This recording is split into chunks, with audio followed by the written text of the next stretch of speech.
ಪ್ರಿಯ ವೀಕ್ಷಕರೇ, 4D ನ್ಯೂಸ್ಗೆ ಸ್ವಾಗತ. ನಾನು ಹನೀಫ್ ಸಾಣೂರ್. ತೈಲ ಬೆಲೆ, ಗ್ಯಾಸ್ ದರವನ್ನ ಏರಿಕೆ ಮಾಡುವ ಮೂಲಕ ಸರ್ಕಾರ ಜನರಿಂದ ಲೂಟಿ ಮಾಡುತ್ತಿದೆ ಎಂದು ಎಐಸಿಸಿ ಕಾರ್ಯದರ್ಶಿ ಐವನ್ ಡಿಸೋಜಾ ಕಿಡಿಕಾರಿದ್ದಾರೆ. ಮಂಗಳೂರಿನ ಮಲ್ಲಿಕಟ್ಟೆಯಲ್ಲಿ ಶನಿವಾರ ನಡೆದ ಸುದ್ದಿಗೋಷ್ಠಿಯಲ್ಲಿ ಮಾತನಾಡಿದ ಅವರು, ಬೆಲೆ ಏರಿಕೆಯಿಂದ ಸಮಾಜದ ಎಲ್ಲ ವರ್ಗದ ಜನರಿಗೆ ಹೊರೆಯಾಗಿದೆ. ಕೇಂದ್ರ ಸರ್ಕಾರ ದರ ನಿಯಂತ್ರಣ ಮಾಡಲು ತೈಲ, ಅಡುಗೆ ಅನಿಲ ದರವನ್ನ ನಿಯಂತ್ರಣ ಮಾಡಬೇಕಿತ್ತು. ಆದರೆ ಅದನ್ನ ಮಾಡದ ಕಾರಣ ಜನರು ಈಗ ಸಂಕಷ್ಟ ಅನುಭವಿಸುವಂತಾಗಿದೆ ಎಂದರು. ಯಾವಾಗ ದೇಶದಲ್ಲಿ ಕೊರೋನಾ ಪ್ರವೇಶವಾಯಿತು ಆವಾಗಿನಿಂದ ಸಂಕಷ್ಟ ಆರಂಭವಾಯಿತು. ಇದೇ ಸಂದರ್ಭದಲ್ಲಿ ಕೇಂದ್ರ ಸರ್ಕಾರ ದರ ಏರಿಕೆ ಮಾಡುವ ಮೂಲಕ ಜನರನ್ನ ಮತ್ತಷ್ಟು ಸಂಕಷ್ಟಕ್ಕೆ ಸಿಲುಕಿಸಿತ್ತು. ಇದಕ್ಕೆ ಬಿಜೆಪಿ ಸರ್ಕಾರ ಕೂಡಲೇ ಉತ್ತರ ನೀಡಬೇಕು ಎಂದು ಆಗ್ರಹಿಸಿದ ಅವರು, ಕೊರೋನಾದಂತಹ ಸಂಕಷ್ಟದ ಕಾಲದಲ್ಲಿ ಅದಾನಿಯಂತವರ ಆಸ್ತಿ 3 ಲಕ್ಷ ಕೋಟಿ ಜಾಸ್ತಿಯಾಗಿದೆ. ಈ ಮೂಲಕ ನಮಗೆ ದೇಶದ ಆಸ್ತಿ ಎಲ್ಲಿಗೆ ಹೋಗುತ್ತಿದೆ ಎಂಬುದು ಗೊತ್ತಾಗುತ್ತದೆ ಅಂದರು. ಇಂತಹ ಪರಿಸ್ಥಿತಿ ಭಾರತ ದೇಶಕ್ಕೆ ಬಂದಿರುವುದು ದುರಾದೃಷ್ಟಕರ, ಖಂಡನೀಯ. ಕೂಡಲೇ ಕೇಂದ್ರ ಸರ್ಕಾರ ತೈಲ ಬೆಲೆಯನ್ನ ಇಳಿಸಬೇಕು ಎನ್ನುವುದು ನಮ್ಮ ಹೋರಾಟ ಅಂದರು. ತೈಲ, ಗ್ಯಾಸ್ ಜೊತೆಗೆ ದಿನನಿತ್ಯ ಬಳಕೆಯ ವಸ್ತುಗಳ ದರ ಏರಿಕೆಯಾಗುತ್ತಿದ್ದು, ಇದನ್ನ ಖಂಡಿಸಿ ನಾವು ಸಂಘಟಿತರಾಗಿ ಹೋರಾಟ ಮಾಡಲಿದ್ದೇವೆ ಎಂದರು. ದರ ಏರಿಕೆಯನ್ನ ಖಂಡಿಸಿ ಜೂನ್ 14ರ ಸೋಮವಾರ ಮಂಗಳೂರು ನಗರದಲ್ಲಿ ಕಾಂಗ್ರೆಸ್ ನೇತೃತ್ವದಲ್ಲಿ ಜಾಥಾ ನಡೆಯಲಿದೆ ಎಂದರು. ರಾಜ್ಯ ಸರ್ಕಾರ ಮತ್ತು ಕೇಂದ್ರ ಸರ್ಕಾರಗಳು ಇವತ್ತು ಬಡ ಜನರನ್ನು ಲೂಟಿ ಮಾಡಲಿಕ್ಕೆ ಹೊರಟಿದ್ದಾರೆ. ಒಂದು ರೀತಿಯಲ್ಲಿ ಹೇಳಬೇಕಿದ್ರೆ ಪಿಕ್ ಪಾಕೆಟ್ ಮಾಡ್ತಾ ಇದ್ದಾರೆ ಅಂತ ನಾವು ಆಪಾದನೆಯನ್ನು ಮಾಡ್ತಾ ಇದ್ದೀವಿ.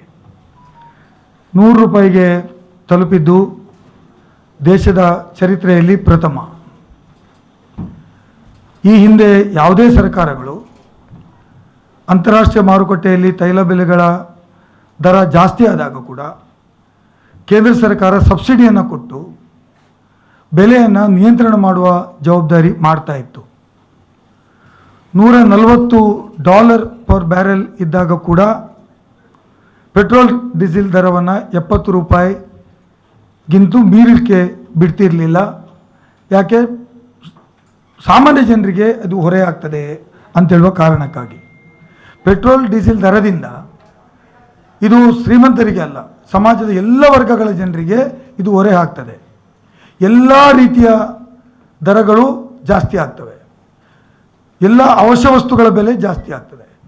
ಹಾಗಾಗಿ ಕೇಂದ್ರ ಸರ್ಕಾರ ದರ ನಿಯಂತ್ರಣ ಮಾಡಲು ಮಾಡಬೇಕಾದಂಥ ದೊಡ್ಡ ಕೆಲಸ ಅಂದರೆ ಪೆಟ್ರೋಲ್, ಡೀಸೆಲ್ ಮತ್ತು ಅಡುಗೆ ಅನಿಲಗಳ ದರವನ್ನು ಹತೋಟಿಯಲ್ಲಿ ಇಟ್ಟುಕೊಳ್ಳುವಂಥದ್ದು.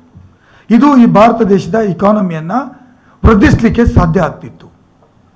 ಇಡೀ ಪ್ರಪಂಚದಲ್ಲಿ ಇಕಾನಮಿ ಬಿದ್ದು ಹೋದಾಗ ಅಂದಿನ ಪ್ರಧಾನಮಂತ್ರಿ ಆಗಿರ್ತಕ್ಕಂಥ ಮನಮೋಹನ್ ಸಿಂಗ್ ಅವರ ನೇತೃತ್ವದಲ್ಲಿ ಸರ್ಕಾರ ಇದ್ದಾಗ ಭಾರತ ದೇಶದ ಯಾವುದೇ ಬ್ಯಾಂಕುಗಳು ಬ್ಯಾಂಕರಪ್ಟ್ ಆಗಿರಲಿಲ್ಲ. ದುಬೈ ಅಂತ ದೇಶಗಳು, ಸೌದಿ ಅಂತ ಗಲ್ಫ್ ಕಂಟ್ರೀಸ್ಗಳು ಬ್ಯಾಂಕುಗಳನ್ನು ಮುಚ್ಚಿ ಓಡಿ ಹೋಗಿರ್ತಕ್ಕಂಥ ಸಂದರ್ಭದಲ್ಲಿ ಕೂಡ ಭಾರತೀಯ ದೇಶದ ಆರ್ಥಿಕತೆ ಭಾಳ ಸ್ಟೇಬಲ್ ಆಗಿ ಇತ್ತು ಅಂತ ಹೇಳೋದು ನಮಗೆಲ್ಲರಿಗೂ ತಿಳಿದ ವಿಚಾರ. ಆದರೆ ಇವತ್ತು ಅದರಲ್ಲಿ ಕೂಡ ಕೇಂದ್ರ ಸರ್ಕಾರ ಯಾವುದೆಲ್ಲ ತೀರ್ಮಾನಗಳು, ಕಠಿಣವಾದ ತೀರ್ಮಾನಗಳು ತೆಗೆದುಕೊಂಡಿದ್ದಾವೆ, ಇದು ಎಲ್ಲವೂ ದೇಶ ಸಂಕಷ್ಟದಲ್ಲಿದ್ದಾಗ ತೆಗೆದುಕೊಂಡಿದ್ದಾವೆ ಅಂತ ಹೇಳೋದು ಮುಖ್ಯ ಅಂಶ. ಯಾವಾಗ ಪ್ಯಾಂಡಮಿಕ್ ಬಂತು, ಯಾವಾಗ ಕೊರೋನಾ ರೋಗ ಈ ದೇಶಕ್ಕೆ ಪ್ರವೇಶ ಆಯಿತು, ಜನರು ಕಷ್ಟದಲ್ಲಿದ್ದರು, ಆವಾಗ ಬಹಳ ದೊಡ್ಡ ತೀರ್ಮಾನಗಳನ್ನು ನೀವು ತೆಗೆದುಕೊಂಡು ಬಿಟ್ರಿ. ಸಂಕಷ್ಟದಲ್ಲಿದ್ದಾಗ ತೀರ್ಮಾನ ತೆಗೆದುಕೊಳ್ಳುವುದು ಅಂದರೆ ಎಲ್ಲಿಯೋ ಒಂದು ಕಡೆ ದೇಶದ ಜನರನ್ನು ಮೋಸ ಮಾಡ್ತೀರಿ ಅಂತ ಅರ್ಥ. ನೀವು ತೀರ್ಮಾನಗಳು ತೆಗೆದುಕೊಂಡದ್ದು ಈ ದೇಶದ ಜನರಲ್ಲಿ ಚರ್ಚೆ ಆಗಲಿಲ್ಲ, ಸಂಸತ್ತಿನಲ್ಲಿ ಚರ್ಚೆ ಆಗಲಿಲ್ಲ, ರಾಜ್ಯಗಳಲ್ಲಿ ಚರ್ಚೆ ಆಗಲಿಲ್ಲ. ಇವತ್ತು ರೈತರ ಬಗ್ಗೆ ನೀವು ತೀರ್ಮಾನ ತೆಗೆದುಕೊಂಡಿರಿ.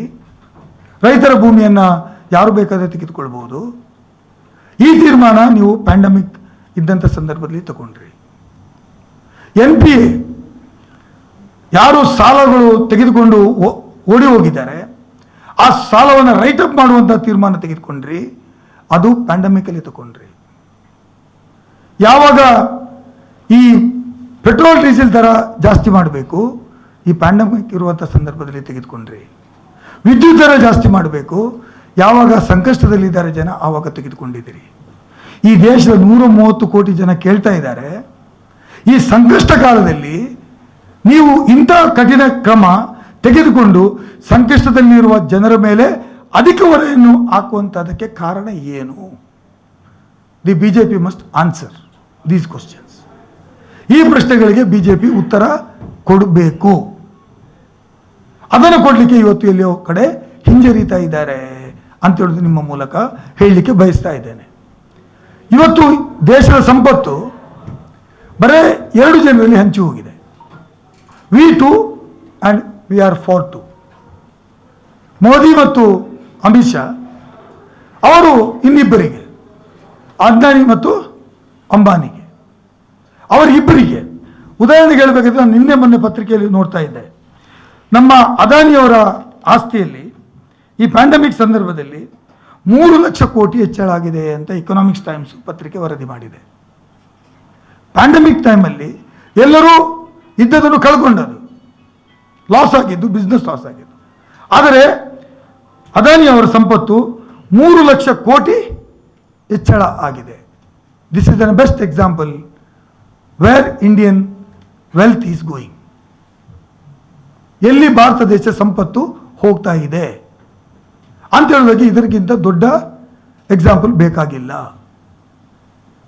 ಇವತ್ತು ನಾವು ಅನೇಕ ಬಾರಿ ಹೇಳಿತ್ತು, 2020ರಲ್ಲಿ ಕೋವಿಡ್ ಸಂದರ್ಭದಲ್ಲಿ 35,000 ಕೋಟಿ ರೂಪಾಯಿ ಸಾಲ ಮನ್ನಾ ಮಾಡಿದ್ದಾರೆ. 35,000 ಕೋಟಿ ರೂಪಾಯಿ ಸಾಲ ಮನ್ನಾ ಮಾಡಿದ್ದಾರೆ.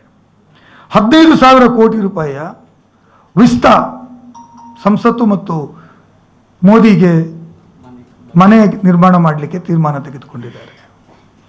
ಅದರ ಜೊತೆಯಲ್ಲಿ 8,500 crores ವೆಚ್ಚ ಮಾಡಿ ಟ್ರಂಪ್ಗೆ ಸಮಾನವಾಗುವ ವಿಮಾನವನ್ನು, ಅಮೆರಿಕದ ಸ್ಟೈಲಿನ ವಿಮಾನವನ್ನು ತೆಗೆದುಕೊಳ್ಳಲಿಕ್ಕೆ ತೀರ್ಮಾನ ತೆಗೆದುಕೊಂಡಿದ್ದಾರೆ. ಇಲ್ಲಿ ವ್ಯಾಕ್ಸಿನೇಷನ್ ಕೊಡಲಿಕ್ಕೆ ದುಡ್ಡಿಲ್ಲ. 20,000 ಕೋಟಿ ವ್ಯಾಕ್ಸಿನೇಷನ್ಗೆ ಇಟ್ಟ ದುಡ್ಡು ಎಲ್ಲಿ ಹೋಯಿತು ಅಂತ ಸುಪ್ರೀಂ ಕೋರ್ಟ್, ಹೈಕೋರ್ಟ್ ಪ್ರಶ್ನೆ ಮಾಡ್ತಾ ಇದೆ ಸರ್ಕಾರಕ್ಕೆ. ನೀವು ಲೆಕ್ಕ ಕೊಡಿ, 20,000 ಕೋಟಿ ರೂಪಾಯಿ ವ್ಯಾಕ್ಸಿನೇಷನ್ಗೆ ಇಟ್ಟಿದ್ದೀರಲ್ವಾ, ಅದು ಎಲ್ಲಿ ಪರ್ಚೇಸ್ ಮಾಡಿದ್ದೀರಿ, ಎಷ್ಟು ಖರ್ಚು ಮಾಡಿದ್ದೀರಿ, ನೀವು ಲೆಕ್ಕ ಕೊಡಿ ಅಂತ ಕೇಳ್ತಾರೆ.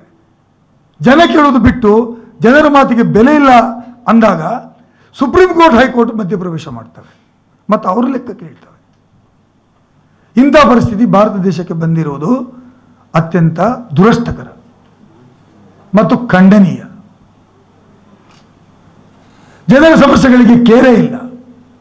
ನಿನ್ನೆ ಬಿಜೆಪಿ ಪ್ರತಿನಿಧಿ ಒಬ್ಬರು ಹೇಳ್ತಾರೆ ಟಿವಿ ಲೈವ್ ಅಲ್ಲಿ, 100 ರೂಪಾಯಿ ಜಾಸ್ತಿ ಆಗಿದೆಯೋ ಕಡಿಮೆ ಆಗ್ತದೆ, ಜಾಸ್ತಿ ಆಗ್ಬೋದು, ಕಡಿಮೆ ಆಗ್ತದೆ ಅಂತ ಅವನು ಹೇಳೋದಿಲ್ಲ. ಅಂದರೆ ಅದರ ಮೇಲೆ ಕೂಡ ನಾವು ನಮ್ಮ ಪ್ರಭುತ್ವವನ್ನು ಮಾಡ್ತೇವೆ ಅಂತ ಹೇಳ್ತಕ್ಕಂಥ ಮಟ್ಟ. ಹಾಗಾಗಿ ಇದನ್ನು ನಾವು ಖಂಡಿಸ್ತೇವೆ. ಇದು ಇಡೀ ಭಾರತ ದೇಶದಲ್ಲಿ ಈ ಪೆಟ್ರೋಲ್ ಡೀಸೆಲ್ ದರವನ್ನು ಕೂಡಲೇ ಇಳಿಸಬೇಕು. ಇವತ್ತಿನ ಮಾರುಕಟ್ಟೆಯಲ್ಲಿ, ಇವತ್ತಿನ ಅಂತಾರಾಷ್ಟ್ರೀಯ ಮಾರುಕಟ್ಟೆ ಪ್ರಕಾರ $70 ಇದೆ ಬ್ಯಾರೆಲ್ಗೆ. 60 ರೂಪಾಯಿಯಲ್ಲಿ ಪೆಟ್ರೋಲ್ ಎಂಥ ಟ್ಯಾಕ್ಸ್ ಹಾಕಿದರೂ ಕೊಡ್ಬೋದು. 60 ರೂಪಾಯಿಯಲ್ಲಿ ಪೆಟ್ರೋಲ್ ಕೊಡುವಂಥ ಮಟ್ಟದಲ್ಲಿ ಇವತ್ತು ಅಂತಾರಾಷ್ಟ್ರೀಯ ಮಾರುಕಟ್ಟೆ ದರ ಇದೆ. ಡೀಸೆಲನ್ನು 50 ರೂಪಾಯಿಗೆ ಕೊಡಬಹುದು, ಗ್ಯಾಸ್ ಸಿಲಿಂಡರನ್ನು 450 ರೂಪಾಯಿ ಕೊಡಬಹುದು. ಇದು ಮಾಡಬೇಕು, ಕೊಡಬೇಕು ಅಂತ ಹೇಳೋದು ನಮ್ಮ ಒತ್ತಡ, ನಮ್ಮ ಹೋರಾಟ. ಅದಕ್ಕಾಗಿ ನಮ್ಮ ಹೋರಾಟ ಈ ತೊಗರಿಬೇಳೆಗೆ 70 ರೂಪಾಯಿ ಇದ್ದದ್ದು 130 ರೂಪಾಯಿ ಆಗಿದೆ. ನಾವೀಗ ಹಂಚ್ತೇವಲ್ಲ, ನಮ್ಗೆ ಗೊತ್ತಿದೆ. ಅಡುಗೆ ಎಣ್ಣೆ 70 ರೂಪಾಯಿ ಇದ್ದದ್ದು 130 ಆಗಿದೆ, 200 ರೂಪಾಯಿ, ಬೇರೆ ಬೇರೆ ವೆರೈಟಿ ಇದೆ. ಇವತ್ತು ಪ್ರತಿಯೊಂದರ ದರ ಜಾಸ್ತಿ ಆಗಿದೆ.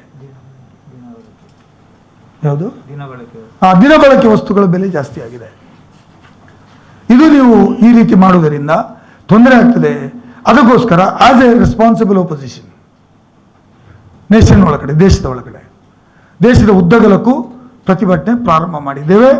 ನಿನ್ನೆ ಪೆಟ್ರೋಲ್ ಪಂಪ್ಗಳ ಮುಂದೆ ಜಿಲ್ಲಾ ಮಟ್ಟದಲ್ಲಿ, ಇವತ್ತು ಬ್ಲಾಕ್ ಮಟ್ಟದಲ್ಲಿ, ಕ್ಷೇತ್ರ ಮಟ್ಟದಲ್ಲಿ ಪ್ರಾರಂಭ ಮಾಡಿದ್ದೇವೆ. ನಾಳೆಯಿಂದ ಜಿಲ್ಲಾ ಪಂಚಾಯತ್ ಲೆವೆಲು ಮತ್ತು ಗ್ರಾಮ ಪಂಚಾಯತ್ ಲೆವೆಲು ಮತ್ತೆ ಎಲ್ಲ ಗ್ರಾಮಗಳ ಮುಂದೆ ಪ್ರತಿಭಟನೆ ಮಾಡ್ತಕ್ಕಂಥದ್ದಕ್ಕೆ ತೀರ್ಮಾನ ತೆಗೆದುಕೊಂಡಿದ್ದೇವೆ. ರಾಜ್ಯದ 5,000 ಪೆಟ್ರೋಲ್ ಬಂಕ್ಗಳ ಮುಂದೆ, ದಕ್ಷಿಣ ಕನ್ನಡ ಜಿಲ್ಲೆಯ ಎಲ್ಲ ಪೆಟ್ರೋಲ್ ಬಂಕ್ಗಳ ಮುಂದೆ ಇದನ್ನು ಪ್ರತಿಭಟನೆ ಮಾಡ್ತೇವೆ. ಅದಕ್ಕೆ ಅನುಗುಣವಾಗಿ ನಮ್ಮ ಹೆಲ್ಪ್ಲೈನ್ ವತಿಯಿಂದ ಸೋಮವಾರ ದಿವಸ ಬೆಳಿಗ್ಗೆ 9 ಗಂಟೆಗೆ ಜಿಲ್ಲಾ ಕಾಂಗ್ರೆಸ್ ಕಚೇರಿಯಿಂದ ನನ್ನ ನೇತೃತ್ವದಲ್ಲಿ DC ಆಫೀಸ್ವರೆಗೆ ನಡ್ಕೊಂಡು ಹೋಗಬೇಕು ಅಂತ ತೀರ್ಮಾನ ಮಾಡಿದ್ದೇನೆ. ಅದು ರಾವ್ ಸರ್ಕಲ್ವರೆಗೆ, ಅಂದರೆ ಜಿಲ್ಲಾಧಿಕಾರಿ ಕಚೇರಿವರೆಗೆ. ಜಾಗಟೆ ಏನು ಮೋದಿಯವರು ಕೊರೋನಾ ಬಂದಾಗ ಜಾಗಟೆ ಬಾರಿಸಿ ಅಂದರು, ಕೈ ಚಪ್ಪಾಳೆ ತಟ್ಟಿ ಅಂದರು, ದೀಪ ಬೆಳಗಿಸಿ ಅಂದರು, ಶಂಕು ಊದಿ ಅಂದರು. ಎಲ್ಲ ಇಟ್ಕೊಂಡು ಅವರು ಹೇಳಿದ್ದನ್ನೇ ನಾವು ಅವರಿಗೆ ನೆನಪು ಮಾಡಲಿಕ್ಕೆ 4 ಕಿಲೋಮೀಟರ್ ಉದ್ದಕ್ಕೆ ಪಾದಯಾತ್ರೆಯನ್ನು ಇಲ್ಲಿಂದ ಕದ್ರಿ ಸರ್ಕಲ್ ಆಗಿ, ಸೆಂಟ್ ಆಗ್ನೆಸ್ ಕಾಲೇಜ್ ಆಗಿ, ಬಲ್ಮಠ ಆಗಿ, ಜ್ಯೋತಿ ಆಗಿ, ಹಂಪನಗಟ್ಟೆ ಆಗಿ, RTO ಸರ್ಕಲ್ ಆಗಿ DC ಆಫೀಸಿಗೆ ಹೋಗಿ ಅಲ್ಲಿಂದ ರಾವ್ ಸರ್ಕಲ್ನ ಮುಂದೆ ಇರುವಂಥ ಪೆಟ್ರೋಲ್ ಬಂಕಿನ ಮುಂದೆ ಅದನ್ನು ಸಮಾಪ್ತಿ ಮಾಡ್ತೀವಿ.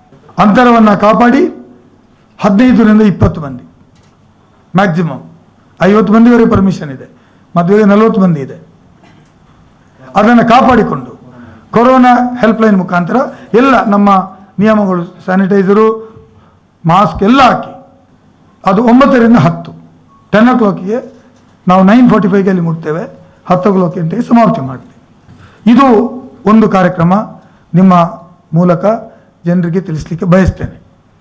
ಇನ್ನೊಂದು ಕಾರ್ಯಕ್ರಮ, ಈ ಹೆಲ್ಪ್ಲೈನ್ ವತಿಯಿಂದ ಅನ್ಆರ್ಗನೈಸ್ಡ್ ಸೆಕ್ಟರ್ಸ್ಗೆ 14 ಅನ್ಆರ್ಗನೈಸ್ಡ್ ಸೆಕ್ಟರ್ನ ಕಾರ್ಮಿಕರಿಗೆ ನಮ್ಮ ಒತ್ತಡದಿಂದ, ಕಾಂಗ್ರೆಸ್ ಪಕ್ಷದ ಒತ್ತಡದಿಂದ ಇವತ್ತು ಸರ್ಕಾರ 3,000-2,000 ರೂಪಾಯಿ ಅವರಿಗೆ ನೀಡಲಿಕ್ಕೆ ಒಂದು ವಿಶೇಷ ಯೋಜನೆ ಹಾಕಿಕೊಂಡಿದೆ. ಅದು 31 ಜುಲೈವರೆಗೆ ಇದೆ ಅದರ ಅವಧಿ.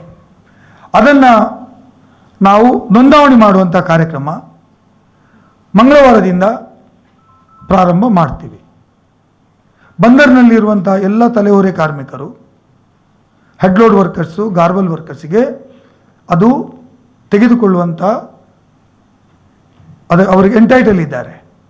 ಅದೇ ರೀತಿ ಹೋಟೆಲ್ ಕಾರ್ಮಿಕರು, ಮನೆ ಕಾರ್ಮಿಕರು, ಕೆಲಸ ಮಾಡ್ತಕ್ಕಂಥವರು, ಕಟ್ಟಡ ಕಾರ್ಮಿಕರು, ಇವರುಗಳ ನೋಂದಣಿ ಮಾಡಲಿಕ್ಕೆ ನಾವು ಒಂದು ಸಮಿತಿಯನ್ನು ರಚನೆ ಮಾಡಿದ್ದೇವೆ. ಆರಿಫ್ ಬಾವ ಇದರ ನೇತೃತ್ವದಲ್ಲಿ ಸಮಿತಿಯನ್ನು ಮಾಡಿದ್ದೇವೆ. ಅದರಲ್ಲಿ ಇಮ್ರಾನ್ ಮತ್ತು ಯೂಸುಫ್ ಉಚ್ಚಿಲ್ ಅವರು ಮತ್ತು CM ಮುಸ್ತಾಫಾ ಇವರು ಸೇರಿ ಒಂದು ಸಮಿತಿಯನ್ನು ಬಂದರ್ನಲ್ಲಿ ಮತ್ತು ನಮ್ಮ ಬಲ್ಮಠ ಪೆಟ್ರೋಲ್ ಬಂಕಿನಲ್ಲಿ ರಿಕ್ಷಾ ಮತ್ತು ಟೆಂಪೋಗಳಿಗೆ ಮತ್ತು ಕಾರು ಚಾಲಕರಿಗೆ 2 ಕಡೆಗಳಲ್ಲಿ ಮಂಗಳವಾರದಿಂದ ನೋಂದಣಿಯನ್ನು ಪ್ರಾರಂಭ ಮಾಡ್ತೇವೆ, ಉಚಿತವಾಗಿ ನಮ್ಮ ಪರವಾಗಿ. ಅವರಿಗೆ ಎಲ್ಲರಿಗೂ ಆ ಬೆನಿಫಿಟ್ ಸಿಗಬೇಕು ಅಂತೇಳುವ ಉದ್ದೇಶದಿಂದ ಈ 2 ಕಾರ್ಯಕ್ರಮಗಳನ್ನು ಹೆಲ್ಪ್ಲೈನ್ ವತಿಯಿಂದ ನಾವು ಮಾಡಲಿಕ್ಕೆ ಇವತ್ತು ಹೆಲ್ಪ್ಲೈನ್ನ ಸಭೆಯನ್ನು ಮಾಡಿ ತೀರ್ಮಾನವನ್ನು ತೆಗೆದುಕೊಂಡಿದ್ದೇವೆ. ಮತ್ತು ಈ ಮೂಲಕ ಕೊರೋನಾದ ಇಳಿಕೆ ಆಗ್ತಾ ಇದೆ. ವ್ಯಾಕ್ಸಿನೇಷನ್ ಬಗ್ಗೆ ಗೊಂದಲ ಇದ್ದದ್ದು ಈಗ ಸರಿಯಾಗಿದೆ. ಯಾರ್ಯಾರು ಆನ್ಲೈನ್ಗೆ ಬರ್ತಾರೆ ಅವ್ರಿಗೆ ಕೊಡಬೇಕು ಅಂತ ಹೇಳಿದ್ದಾರೆ. ಕೂಡಲೇ ವ್ಯಾಕ್ಸಿನನ್ನು ಹೆಚ್ಚು ತರಿಸಬೇಕಂತ ಹೇಳುವ ಒತ್ತಡವನ್ನು ನಮ್ಮ ಹೆಲ್ಪ್ಲೈನ್ ವತಿಯಿಂದ ಜಿಲ್ಲಾಧಿಕಾರಿಗೆ, ಉಸ್ತುವಾರಿ ಮಂತ್ರಿಗೆ ಹೇಳಿದ್ದೇವೆ.